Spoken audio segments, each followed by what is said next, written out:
السلام علیکم ورحمۃ اللہ وبرکاتہ۔ محترم ناظرین و سامعین، اولاد کی پرورش سے متعلق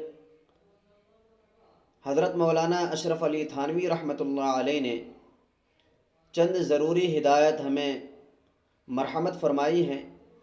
وہ یہ ہیں: نمبر 1، عورتوں میں عادت ہے کہ وہ بچوں کو جن، بھوت اور دوسری ڈراؤنی چیزوں سے ڈراتی رہتی ہیں۔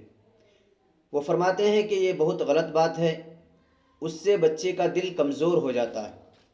نمبر 2، ماں کو چاہیے کہ وہ اپنے بچوں کو باپ کا حوالہ دے کر ڈرائے۔ نمبر 3، اگر لڑکا ہو تو اس کے سر پر بال نہ بڑھائے، نہ بڑھنے دے، اور اگر لڑکی ہو تو جب تک پردے میں بیٹھنے کے قابل نہ ہو جائے زیور مت پہناؤ۔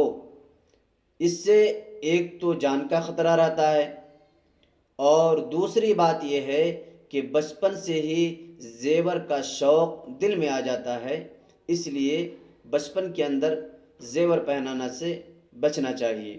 یہ حضرت تھانوی رحمۃ اللہ علیہ کے فرمودات تھے۔ اللہ تعالی ہم سب کو عمل کی توفیق